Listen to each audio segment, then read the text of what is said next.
Ya estamos entrando. Buenas noches y gracias por estar nuevamente con nosotros. La detención de Keiko Fujimori ha originado una serie de comentarios, bueno, los estuvimos analizando un poco ayer con Federico Rosado.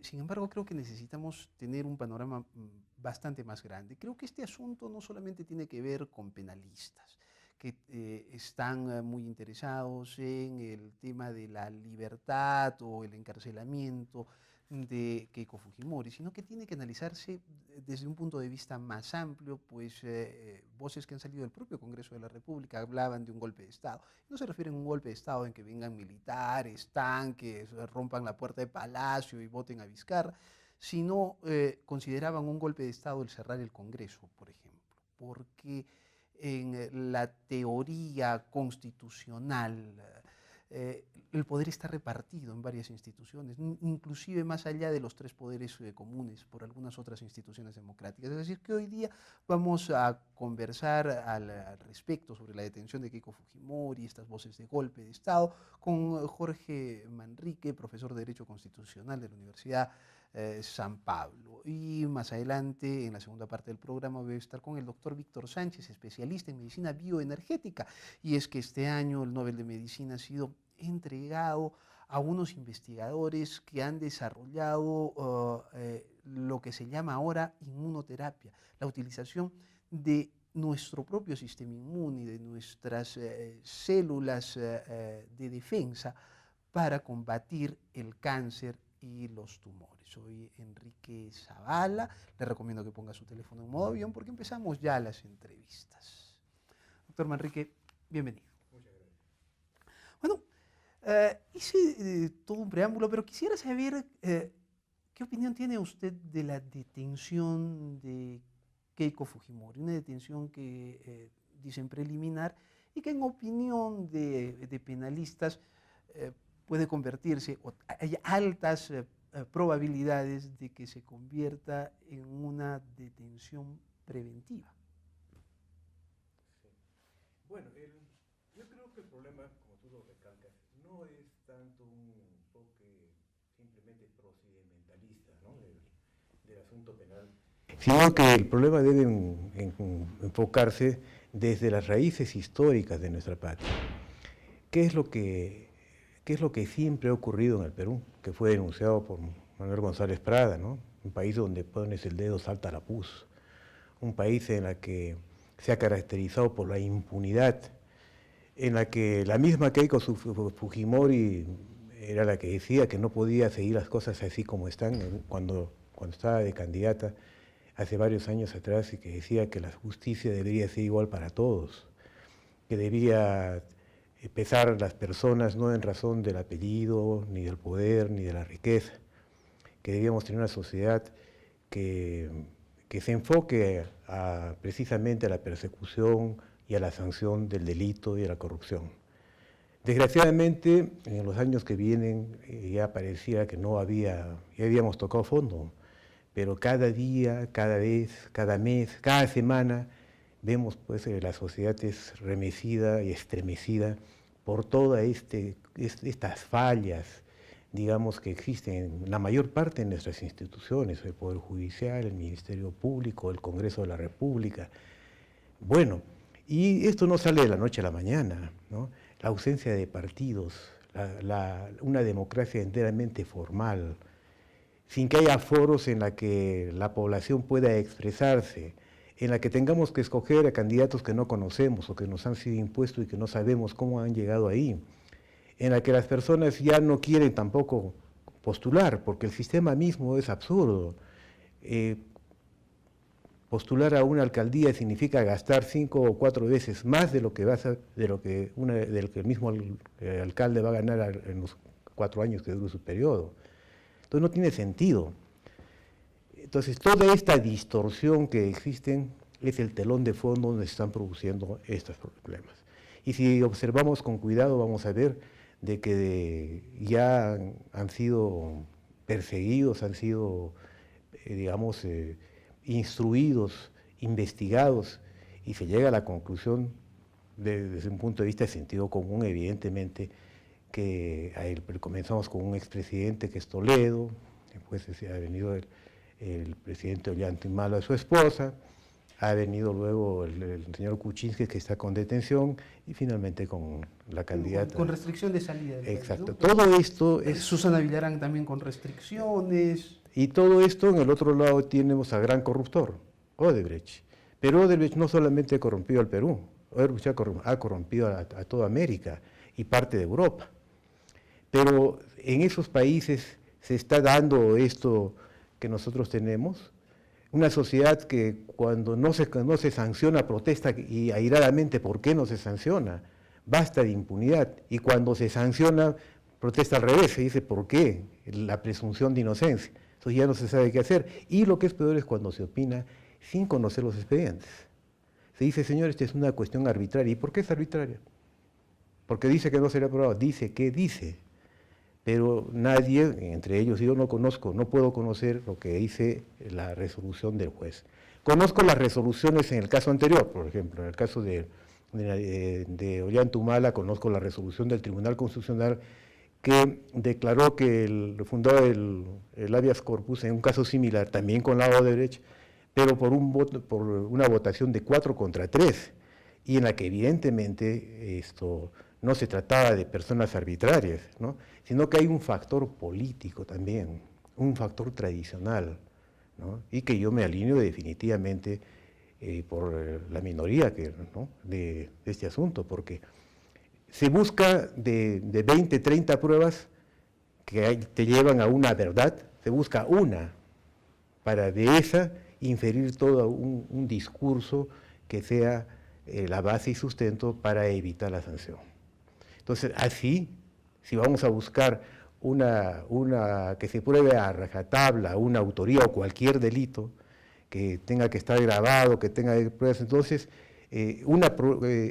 analizando en forma independiente cada medio probatorio y no en conjunto, entonces nadie va a poder ser... ¿Usted cree que ella está bien detenido? Yo creo que sí. Pienso de que sí, porque existen todos los elementos que una persona razonable, cualquier ciudadano, no puede cerrar los ojos a la realidad. Existe en primer lugar una incriminación por parte de quienes le han entregado el dinero.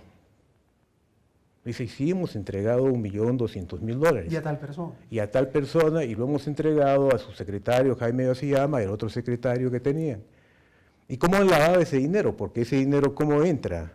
A través de una serie de artilugios, artimañas, para entrar a la campaña. Claro, ¿no? han puesto gente que nunca ha colaborado y los han usado para hacer, ¿cómo? Escuché un término, pitufiar, ¿no? O sea, ¿qué se llama? Una gran cantidad de dinero, hacerla en pequeñas cantidades, ¿no es cierto? Sí, por ejemplo, decir, bueno, vamos a hacer una coctelada y $500 la entrada. Bueno, decimos que han entrado 1.000. Son 500.000. Y bueno, ¿quiénes son? No sabemos. Claro, pero de los que han, bueno, lo que dice el fiscal es que han encontrado que muchos, decenas de los que figuran con cantidades importantes de aportes, han negado. Han negado su aporte. No tenían posibilidades. Hay otro de los elementos de juicio, pero ahora viene y dice, pero yo no recibí. Pero es decir, en la comisión de un ilícito penal, no solamente está pues el autor directo, está el cómplice, está el autor intelectual, está el partícipe, ¿no? Que se burlan de sicarios al final de cuentas. El sicario es el que disparó, pero no hay ninguna prueba que yo disparase, no puede razonarse de esta forma, ¿no? Pero se invoca la Constitución. Pero la Constitución es verdad, que dice que uno de los valores que recoge es la presunción de inocencia, pero no es el único. Le ruego que desarrollemos esto, pero tras la pausa. Muy bien. Estoy con el doctor Jorge Manrique, él es profesor de Derecho Constitucional. Tras la pausa seguimos analizando la detención de Keiko Fujimori y estas voces de politización, judicialización de la política. Tras la pausa.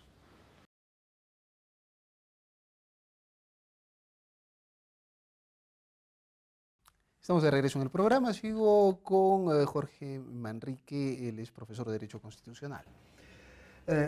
Doctor Manrique, hay una parte en el inicio de la entrevista que a mí me pareció interesante. Decía, las cosas están funcionando mal, el sistema electoral no funciona, el sistema de elección no funciona,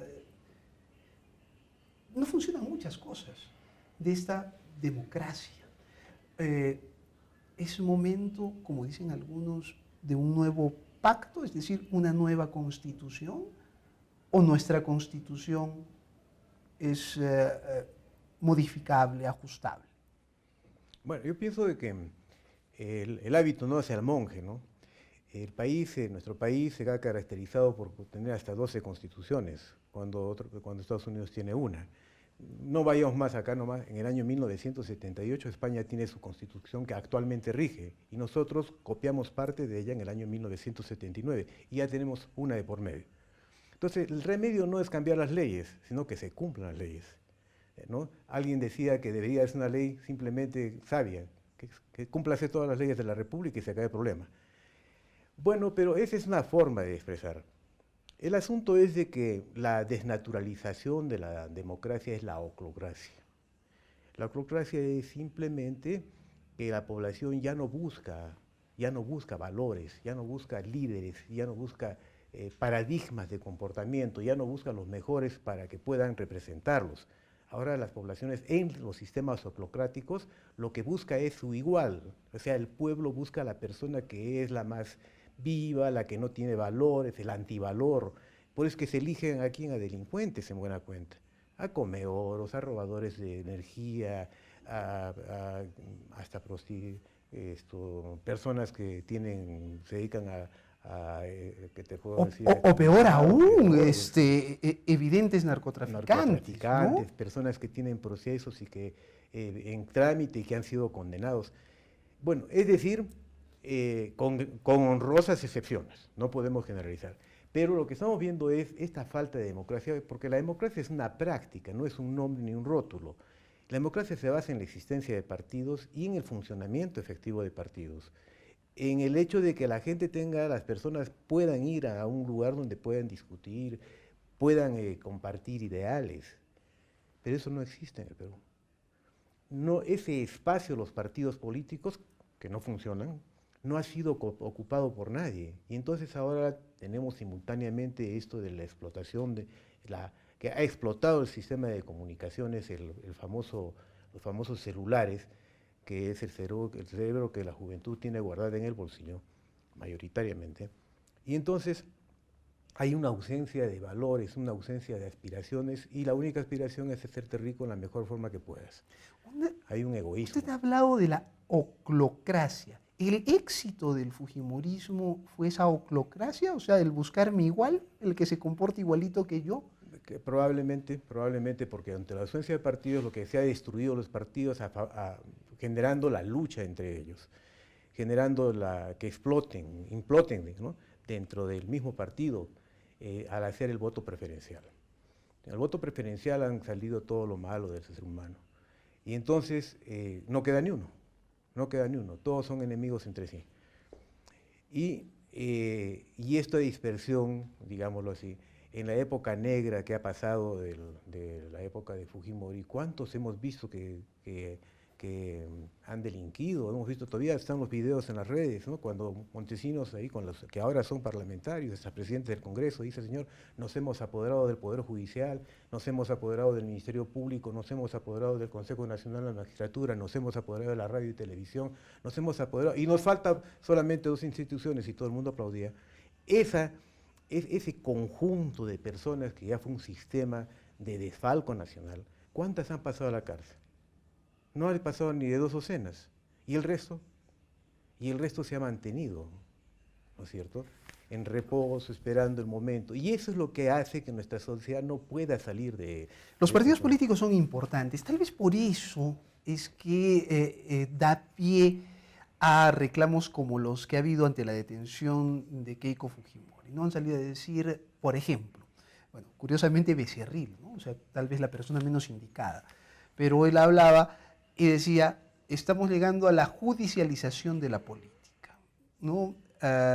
Mientras que el secretario general del partido, Klimper, José Klimper, decía en un comunicado: invocamos a todas las fuerzas democráticas del país y la comunidad internacional a mantenernos alertas ante este atentado contra la democracia y la institucionalidad. Entonces, ¿se está judicializando la política o en este caso están politizando la justicia? Ese es el asunto. Bueno, en verdad, pues, hasta las palabras y los conceptos no son arrebatados. Se habla de institucionalidad cuando un poder del Estado, o uno de los órganos del Estado, fíjense, como bien decías, los tres poderes del Estado no existen. Lo que existe es un solo poder representado o distribuido. El Estado es un solo poder que está distribuido en 12 órganos constitucionales, incluyendo esos tres que tienen el nombre juris o el nombre de poderes. Pero todos son autónomos y todos debían funcionar fiscalizándose unos a otros, sin que haya uno que mande sobre los demás. Pero sin embargo, y eso es la institucionalidad, el respeto, ¿no?, al esquema de distribución del poder que tiene la Constitución. Sin embargo, el poder legislativo ha cerrado al otro, a uno de estos poderes autónomos, que es el Consejo Nacional de la Magistratura. Eso es atentar contra la democracia. Eso ya es un golpe de Estado, lo dijimos aquí y lo analizamos en algún momento, ¿no? Porque, como ha dicho, son 12 organismos constitucionales que detentan el poder del Estado. Así es. Entonces, cuando uno hace esas cosas, y fíjense que nadie dice nada. ¿Y por qué? No, lo aplauden, además. Claro, porque es que los hechos sobrepasan al derecho. Ese es el problema. El deber ser se enfrenta contra esto. Y eso es lo que tenemos que hacer. Mira, nadie lo critica, nadie lo ve, los constitucionalistas miran a otro lado. Pero cuando se trata de esto, en la que existe una convicción, alguien podría decir en su sano juicio, con sensatez, de que hay una persecución política durante 18 años a una persona que durante 18 años ha realizado un montón de actividades partidarias, públicas, mítines y todo lo que hemos visto. ¿Alguien puede decir que es una persecución? Por favor, ¿no? Todo esto se ha destapado, como se ha destapado en otros lugares del mundo, a raíz del país, del descubrimiento del ente corruptor. Y en todo sitio ya han sido sancionados.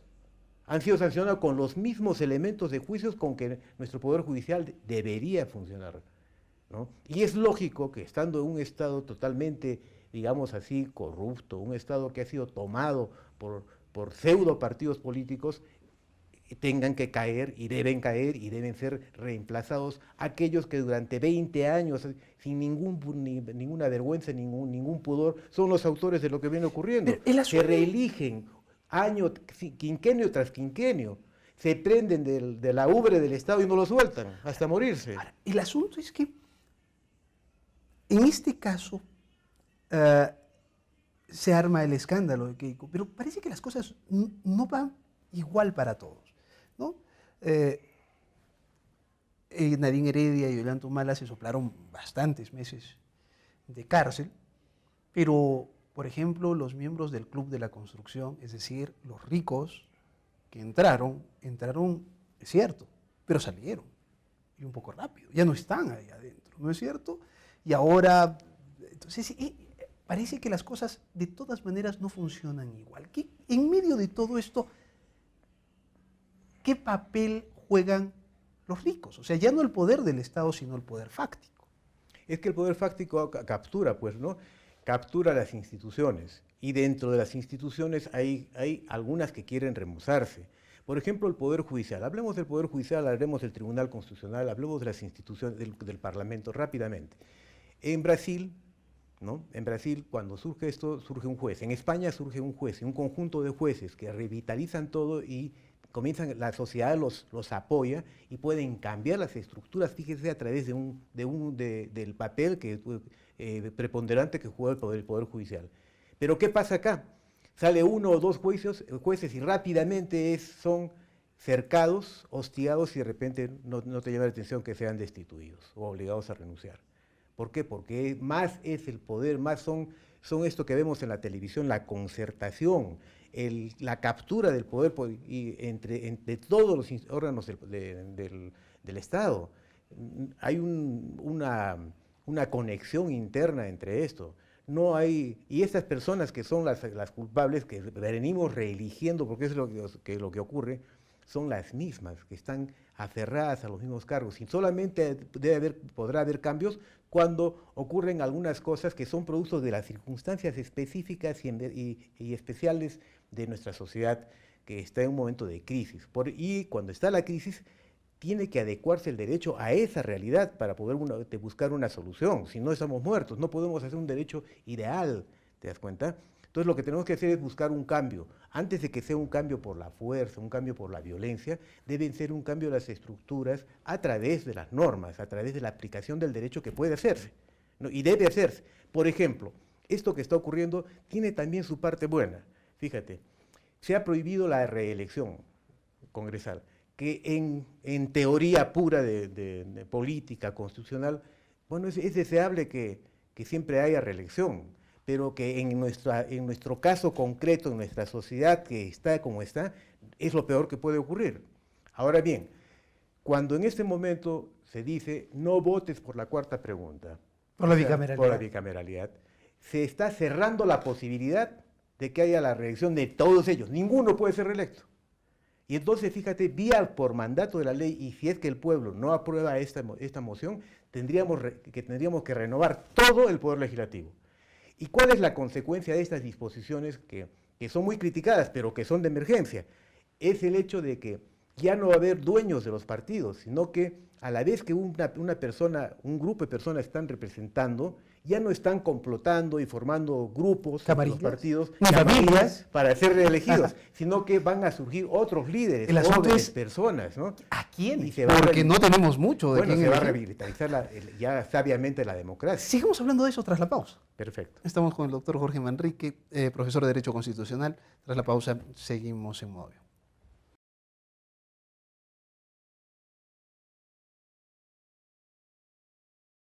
Estamos de regreso en el programa. Estoy con Jorge Manrique, profesor de Derecho Constitucional.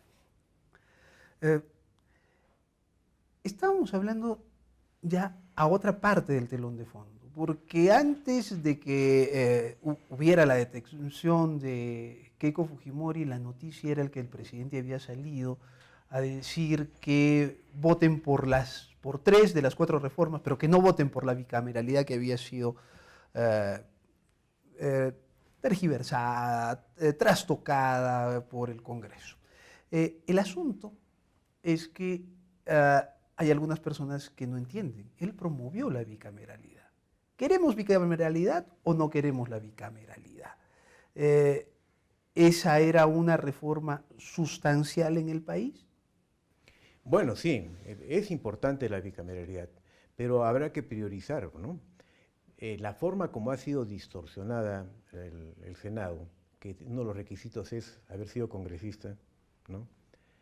Y haber excluido la posibilidad de decir, y uno de los requisitos también es tener una conducta intachable, ¿no es cierto? Porque ese es uno de los requisitos. Y no es lo más natural, lo más lógico, que le exijas a quien te va a representar que debe estar por encima de la medianía de los valores de una sociedad, que sea un paradigma de comportamiento, de respeto y de formas.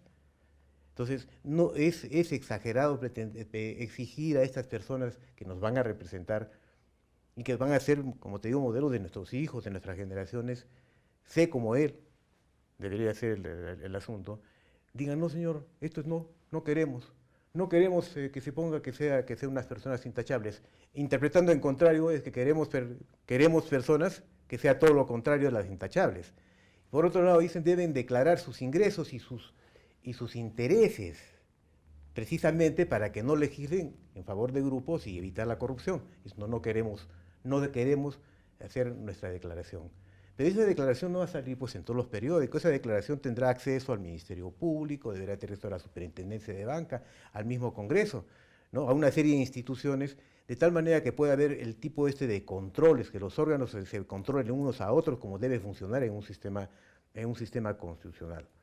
Me habías preguntado también respecto del cambio de la Constitución. No se trata de cambiar la Constitución en realidad anteriormente, hace muchos años, la Constitución estaba diseñada simplemente como un proyecto de cómo se distribuía orgánicamente un Estado, cómo se iba a regir, y un enunciado de los derechos. Pero con el transcurso de la evolución de la historia, la Constitución ahora es más que nada un conjunto de derechos, un conjunto de principios, un conjunto de valores y un plan que establece el constituyente, que tiene por su propia naturaleza una duración larga.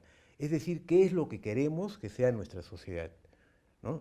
Una sociedad virtuosa. Eso está plasmado en la Constitución, en la que se reconozcan los derechos, se persiga a los delincuentes, todo lo bueno sea propiciado y que todo lo malo sea castigado, en pocas palabras, ¿no? Ese es el conjunto de valores. Los jueces ya no deben estar amarrados por el capricho, la voluntad del legislador plasmado en las leyes, ya no son boca de la ley, no pueden ser sirvientes de la voluntad del legislador. Los jueces deben estar al servicio de la Constitución. Ese conjunto de principios, valores e ideas deben irradiar todo el orden jurídico. ¿Y no estamos cayendo en un gobierno de los jueces? No. Porque yo veo algunas cosas que a mí sí me preocupan. Por ejemplo, que salga un juez y diga, oh, bueno, quien regula las relaciones internacionales aquí y en la China es el Poder Ejecutivo. Y si el Poder Ejecutivo no puede dictar una norma que diga que a nuestro país para entrar se necesita un pasaporte, bueno, entonces, ¿qué puede hacer un presidente? ¿No es cierto? Ese es el asunto. O sea, resulta que ahora los jueces de distintos niveles enmiendan la plana al gobierno, bueno, ¿no? En cosas tan simples como esa. Es que no creas que sea tan fácil, tan rápido, ¿no?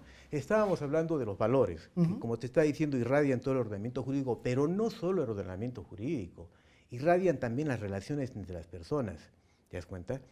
Y lo bueno sería que toda la sociedad se vaya formando en las aulas universitarias, en el quehacer diario, que si pudiésemos nosotros a través de este tipo de foros informar cuáles son los derechos de las personas. Muy bien, pero en el siglo XVIII surge la cuestión de Estado, ¿no? Los jueces no pueden tocar la cuestión. ¿Y qué es la cuestión de Estado? Es el interior superior del Estado. Y en nombre de la cuestión de Estado se puede hacer lo que se quiera. Ahora no hay poderes absolutos, ya no es cierto que exista la división. ¿Quién está legislando en el Perú? Está legislando el Poder Ejecutivo. El Congreso da leyes, mira tú, todos los días sacan decretos legislativos. El Poder Ejecutivo está haciendo la función del Congreso y el Congreso está criticando la poca facultad que tiene, la obra legislativa que ellos debían hacer sin ninguna vergüenza. Están haciendo circo. Pero ya se han roto esas barreras de que el Poder Ejecutivo es para que pueda reglamentar las leyes, nada más. No, ya existe entonces un conjunto de, como estamos diciendo, un conjunto de redistribución de facultades. Y en estas facultades debe estar también la posibilidad de la proscripción de la arbitrariedad en el ejercicio del poder, en el ejercicio de tus atribuciones. Tus atribuciones que te da la ley deben ser ejercitadas con razonabilidad, con racionalidad, no por capricho. Y entonces los jueces deben estar suficientemente preparados. Eso sería lo ideal. Bueno, hay que hacerlo. Sería lo ideal. Hay que analizar caso por lo ideal, ¿no? Sería lo ideal. ¿No? Caso por caso, para que digan, señor, por encima de la discrecionalidad está la fundamentabilidad de tus resoluciones, la razonabilidad de tus resoluciones. Que tú, por ejemplo, el caso típico, ¿no? que decía, señor juez, mire usted, ha salido la partida de nacimiento que no fue ofrecida por las partes, haga usted uso de su función de incorporar de oficio, siendo una facultad discrecional, no al lugar. Pero una persona le había dado pues todas las argumentaciones de que eso era indispensable para la ejecución para la administración de justicia, pero era una discreción. La discreción no es simplemente arbitrariedad, no está al antojo. Entonces, actualmente, señor, usted es una facultad discrecional, sí, pero tiene usted que rebatir las razones por qué no acoge usted lo que le están pidiendo. Entonces, no hay autarquías, y eso es bueno. Ahora bien, se habla mucho en la teoría del gobierno de los jueces, ¿no es cierto? Ese es el otro extremo. O sea, eso rompe un poco el equilibrio, pero para eso está pues la sociedad, que tiene que ir a trompicones evolucionando, no quedarse como estamos. Entonces, es 1000 veces preferible que haya que sin mayor trascendencia pueda haber un exceso por parte del control de los jueces, que puede ser criticado como lo estamos haciendo nosotros y prontamente corregido, ¿no? Si es que los demás poderes funcionan. Entonces es cuestión de hacerse, porque, fíjate, a los miembros del Poder Judicial que se extramitan o del Tribunal Constitucional que se pudiesen extramitar, el Congreso puede destituirlos. O sea, hay un control. Y a los miembros del Congreso el Ministerio Público puede instruirlos y el Poder Judicial puede condenarlos. Pero a su vez, ¿te das cuenta? A su vez, el Congreso puede destituirlos. Si todas las instituciones de controles unos a otros funcionasen adecuadamente, sería como una máquina que camina perfectamente. Ese es el sistema de pesos y contrapesos. ¿No es cierto? De los pesos y contrapesos. El gran problema que tenemos acá es que estamos comenzando, y antes de que comiencen, son tomadas las instituciones, ¿te das cuenta? Y son utilizadas invocando principios, lo que te estaba diciendo, nos roban hasta los conceptos, y en realidad lo que está ocurriendo es que la población está desconcertada. Falta también el otro sistema que siempre hemos tocado, terminamos tocando, es el de la educación, ¿no es cierto? ¿Cómo puede haber una educación? No porque tenga nada contra los profesores, sino contra el sistema. Los profesores deberían ser los mejores pagados, pero no saben ni hablar bien el castellano y es una ocupación, digamos, refugio. Un refugio, verdaderamente. Ningún estudiante de la universidad quiere ser profesor porque no gana nada. Entonces, ¿quiénes van ahí? Van las empleadas de domésticas, van las obreras, y van a enseñar, ¿y qué van a enseñar? Lo que no saben. Y es entonces una rueda y esto se va proyectando para siempre, ¿no? Una pregunta final, nos ganó el tiempo, pero para respuesta breve. Keiko Fujimori está detenida acusada de ser la presidenta de una organización criminal. Al fujimorismo, a Fuerza Popular, se le atribuye ser parte de una organización criminal o que una organización criminal ha tomado el partido. O una figura de ese. Dentro del partido fujimorista se ha organizado, se ha formado una organización criminal, como puede ocurrir entre cualquier partido o dentro de cualquier poder del Estado. Dentro del Poder Judicial se ha descubierto que hay una organización criminal. A nadie se le ha ocurrido decir, para defenderse, que quiere decir que todo el Poder Judicial es una organización criminal. Igual con el Ministerio Público, ¿no? Están hablando precisamente por el tema de recaudación de fondos para campaña. Claro, ¿no es cierto? Es un grupo. Ok, pero Odebrecht ha dicho de que ha dado a todos. Así es. O sea, nuestros partidos políticos son mafias. Es verdad, no son mafias. Y no podemos dejar de desconocer que esto no es de ahora, Odebrecht no es de ahora. Si comenzamos diciendo, para ser candidato, vas a gastar 4 veces más de lo que vas a recibir, ¿cómo será para hacer una campaña a nivel nacional? ¿Quién solventa a estos partidos que no tenían fondos propios a lo largo de nuestra historia? Claro, ¿Quién los solventaba? Claro, y no solamente es Odebrecht, pues son todas las constructoras, y yo no sé, y otras empresas. Sí. Yo asesoraba a empresas que, por ejemplo, tenían textiles y le daban al APRA 1000 metros de propaganda, pero también le daban Acción Popular, le donaban y le donaban a todos. Entonces también funciona, ¿no? Mientras que donen a todos por igual, bueno, funciona mal, pero funciona. En cambio ahora, por ejemplo, el último tema que quisiera poner es, se ha anulado, se ha retirado el control de la financiación de los partidos políticos a través de la bancarización. Y eso es necesario. Mira, en este momento cuando tú pones una cantidad estás donando, ¿no es cierto? Y la donación cuando es mayor que una unidad impositiva tributaria tiene que ser por banco, tiene que ser declarado y tiene que ser por un documento. O sea, que con la organización que tenemos actualmente, con la organización jurídica, el Ministerio Público podría también ver lo que está ocurriendo y simplemente es cuestión de, en adelante, adecuar la legislación infraconstitucional a todos estos valores que estamos hablando. Bueno, el tiempo. Muchas gracias. Nuevamente, Jorge Manrique, profesor de Derecho Constitucional. Nos vamos a una pausa. Regreso con el doctor Víctor Sánchez, especialista en medicina bioenergética. Vamos a hablar de inmunoterapia contra el cáncer.